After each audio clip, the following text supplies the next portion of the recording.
இங்க மாடன் கோடை வேலை கூத்து நடந்துட்டு இருக்கு. கூத்து முடிஞ்சதுமே இந்த பொண்ணு மட்டும் நான் கிளம்புறேன்னு சொல்லிட்டு அவங்க அப்பா கிட்ட சொல்லிட்டு அங்க இருந்து கிளம்புறா. ஆனா அடுத்த நாளே அவங்க இறந்து கிடக்குறாங்க. இப்படியே பல வருஷம் போகுது. ஹீரோ சென்னையில வேலை செஞ்சுட்டு இருப்பான். திடீர்னு கனவுல வெள்ளை குதிரை வந்து அவன் தூக்கத்துல இருந்து எழுந்துக்கிறான். அப்பன்னு பார்த்து ஊர்ல இருந்து இவங்க சித்தப்பா வந்து உங்க பாட்டி சீரியஸா இருக்காங்க. அதனால கடைசியா ஒரு தடவை நீ வந்து பார்த்தா நிம்மதியா போய் சேர்ந்துருவாங்கன்னு சொல்லிட்டு சொல்றாங்க. சோ ஹீரோவும் இதுக்காக அவங்க வேலையில அவங்க முதலாளி கிட்ட லீவ்லாம் கேட்டுட்டு ஊருக்கு கிளம்பி வரான். பார்த்தா அவங்க பாட்டி நல்லா தான் இருக்காங்க. என்ன சித்தப்பா நல்லா இருக்காங்கன்னு சொல்லிட்டு இருக்கும்போது அவங்க ஏதோ சொல்ல வராங்க. அப்பன்னு பார்த்து இவங்க அம்மாவும் அப்பாவும் சர்ச்சில் இருந்து வந்துடுறாங்க.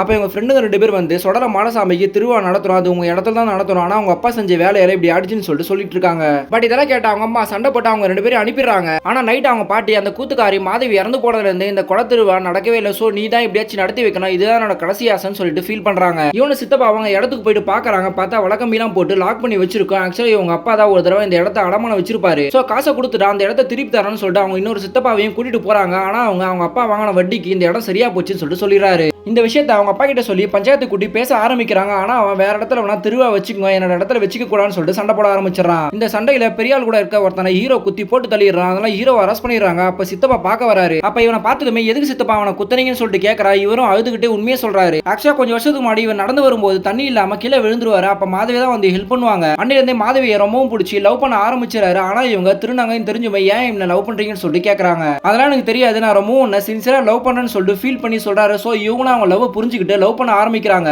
அந்த கூத்து நடந்துட்டு இருக்கும்போது இவங்க பார்க்கலாம்னு சொல்லிட்டு போறாங்க. இவங்க தான் வெயிட் பண்ண சொல்லுவாங்க. சோ அந்த பணமரத்தான வெயிட் பண்றவான்னு சொல்லிட்டு போறாரு. அப்பன்னு பார்த்து இந்த இடத்துல பிரச்சனை பண்றவனோ கூட இருக்கணும் சேர்ந்து குடிச்சிட்டு இருப்பாங்க. இவரை பார்த்ததுமே தண்ணி எடுத்துருவான்னு சொல்லிட்டு அனுப்பி வைக்கிறாங்க. அவங்களுமே இங்க வராங்க. இவங்களை பார்த்ததுமே கிண்டல் பண்ண ஆரம்பிச்சு அங்க இங்கன்னு தொட ஆரம்பிக்கிறாங்க. அப்ப சண்டையில அவங்கள ஒரே அடியா அடிச்சு காலி பண்ணிடுறாங்க. ஆனா அடுத்த நாள் இவங்க தண்ணியில வந்து இறந்துற மாதிரி சொல்லியிருப்பாங்க. ஆனா இவருக்கு மட்டும் தான் எல்லாருமே தெரிஞ்சிருக்கும். சோ இவர் பழி வாங்கணும்னு சொல்லிட்டு முடிவெடுத்திருக்காரு. பட் இந்த சண்டையில தான் எனக்கு ஒரு வாய்ப்பு கிடைச்சது. இருந்தாலுமே கூட இருக்கிறவங்க மட்டும் தான் போட்டு தள்ள முடிஞ்சது. மெயினால போட்டு தள்ள முடியல. அதனால தான் நான் உண்மையை ஒத்துக்கலன்னு சொல்லிட்டு ஃபீல் பண்றாரு. அதே டைம்ல இந்த வில்லனோட வைஃபுமே நம்ம பொண்ணு பிறந்து 5 வருஷம் ஆகுது. ஆனா இப்ப வரைக்கும் பேச்சு வரல. ஒருவேளை அந்த திருவிழா தான் காரணமா இருக்குன்னு சொல்லிட்டு ஒரு ஃபீல் பண்றாங்க. சோ இவனும் வைஃபோட பேச்சை கேட்டு அந்த திருவிழாக்கு ஒத்துக்கிறான். ஆனா ஹீரோட ஃபேமிலில இருந்து யாருமே வரக்கூடாதுன்னு சொல்லிட்டு சொல்றாங்க. ஆனா யாருமே ஒத்துக்க மாட்டாங்க. இருந்தாலுமே ஹீரோட ஃபேமிலி இதை ஏத்துக்கிறாங்க. ஆக்சுவலா ஹீரோட ஃபேமிலில இத்தனை வருஷத்துல திருவிழா நடக்கும் போதெல்லாம் எங்க இருந்தாலுமே இந்த சாமி கூட்டிட்டு வந்துரும் சொல்லிட்டு இவங்களுக்கு நம்பிக்கை இருக்கும். அதனால தான் ஒத்துட்டு இருப்பாங்க. அதே சமயத்துல ஹீரோ பெயிலையும் வந்துடுறான். இந்த விஷயம் தெரிஞ்சமே ஹீரோவை போட்டு தர அந்த வில்லன் ஆளுங்களும் அனுப்பி விடுறான். ஆனா இந்த சங்கிலி மாடசாமி இந்த ஊர் மக்கள் நினைச்சது மாதிரியே உடம்புக்குள்ளேயே வந்து எல்லாரையும் அடிச்சு போட்டு இந்த திருவிழாலே கலந்துக்கிறான். அதே டைம்ல இறந்து போன மாதவியை லவ் பண்ணவர் இந்த வில்லனை போட்டு தரலான்னு சொல்லிட்டு கிட்ட வராரு. அப்பன்னு பார்த்து இறந்து போன மாதவியே இங்க வந்து தடுத்து அவங்களுக்கும் ஒரு குடும்பம் இருக்கு. இந்த திருவிழாவும் ஒழுங்கா நடக்கணும்னா இதெல்லாம் நம்ம பண்ணக்கூடாதுன்னு சொல்லிட்டு சொல்றாங்க. அவரும் திருந்தி கத்தியை கீழே போட்டுறாரு. ஆனா கடைசியில தான் ஹீரோ மேல வந்த சொடல மாடசாமி இந்த வில்லனை கொல்லலான்னு வரும். ஆனா கொல்லாம விட்டுரும். அப்பதான் இவனுக்கு சாமி மேல நம்பிக்கை வந்து இதெல்லாம் நம்ம பண்ணக்கூடாதுன்னு சொல்லி திருந்தி இருப்பான்.